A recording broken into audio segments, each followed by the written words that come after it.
What's up everybody, I'm Seth Fowler and today I'm reviewing the upcoming Adidas Yeezy Boost 350 V2 in the static colorway. Perfect.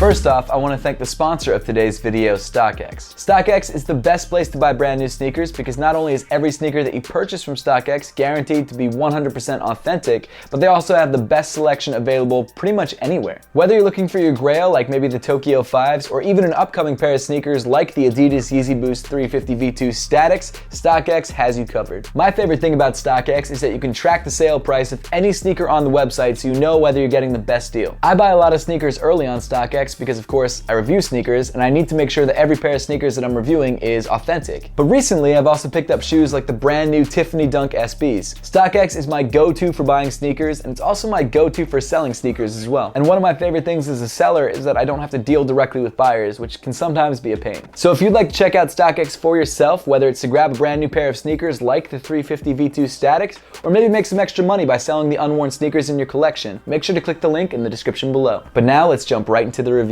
Ever since the Static 350s were first rumored, it was a shoe that I was very excited about. Yes, at its core it is still a 350 V2, but it does add some nice features like this clear stripe on the side that really seem to change up the aesthetic. I also personally really love this color scheme as well. This Static 350 colorway is dropping this week on December 27th at a bunch of different retailers. However, there is a very similar looking version which has 3M woven in called the Reflective colorway, which is only releasing on Yeezy Supply. The Reflective version is rumored to be the more limited of the two, but I don't actually know the production numbers of the static version, so it's possible that this one will be limited too. Who knows? We'll just have to wait till release day to find out, but whether this sneaker is limited or not, I still really love the way it looks. So jumping into the upper itself, in addition to adding this crazy transparent stripe, which we'll talk about in a minute, Adidas has also completely reworked the prime knit pattern. Unlike most 350 V2s, even the plain colored ones, which all have this sort of 3D zebra print texture all over the upper of them, this 350 instead opts for a more crazy, out there sort of mixed texture static look. What's actually really interesting is that different patterns actually have completely different textures to the touch. So this striped pattern on the side actually feels pretty smooth to the touch, but when you move over to this more knit looking pattern, it actually feels a lot more rough. If you look closely on the medial side, you can still sort of see that wave pattern that you can find on other Yeezy 350 V2s,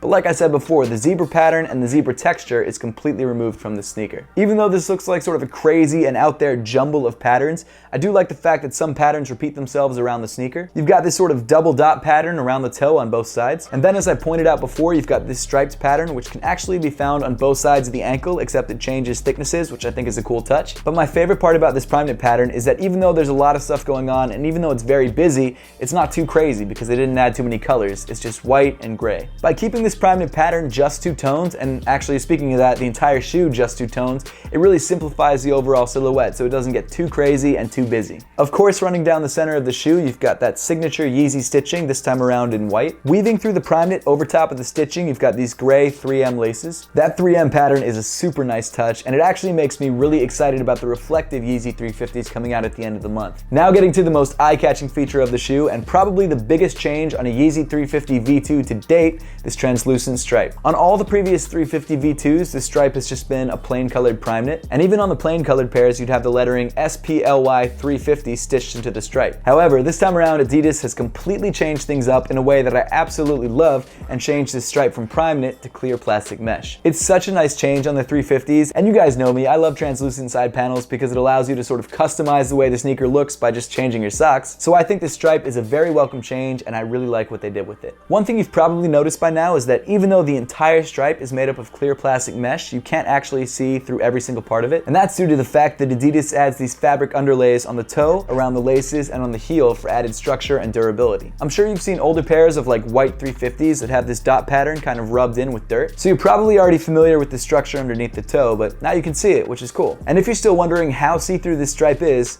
It's very, very clear. So far, I've only worn these with black socks, but even with just black socks and sort of a black stripe on the side, I think that's a super cool look, and I'm really excited to start experimenting with different sock colors on the side of the sneaker. Moving inside the sneaker, you've got pretty much exactly the same setup that you have with every other 350 V2, except for the fact that people can now tell if you're wearing socks or not. The sock liner comes in white and is pretty well padded around the heel. Of course, you've got the Adidas 3 stripes in 3M. The rest of the upper is pretty minimal as usual. Your foot is pretty much just up against raw prime knit and now plastic mesh as well. The insole of the shoe comes in white with Adidas Yeezy printed in black. As for fit, the static Yeezy Boost 350 V2 fits just like every other 350 V2, and usually that's a half size small. So I would either suggest going a half size up, or if you don't want to go a half size up, just take out the insole and you should be good to go. Continuing back on the sneaker, you've got this all white pull tab that covers up the end of the clear plastic mesh. And then moving around to the heel, you've got more of that pull tab, and where the stripe would usually end, instead of the clear plastic mesh, you've got white prime knit. Moving down on the sneaker, you get to your signature Yeezy Boost 350 V2 ribbed midsole. This time around, it comes in sort of a semi-translucent milky white. One little detail that I really like is that usually where the outsole wraps up onto the heel, it's actually a different color rubber. This time around, Adidas used the same color rubber on the outsole that they did on the midsole, so when the outsole wraps up onto the midsole, it doesn't look like a mistake. Of course, if you didn't know, inside the midsole, you've got full-length boost, which makes it extremely comfortable. And then finally, moving to the bottom of the sneaker, you've got more of that milky white, semi-translucent outsole. In my opinion, I think this is the best Yeezy Boost 350 V2 colorway to release all year. It might even be my favorite 350 V2 colorway, period. I love the way it looks. Even though this clear plastic stripe isn't innovative or really anything too different,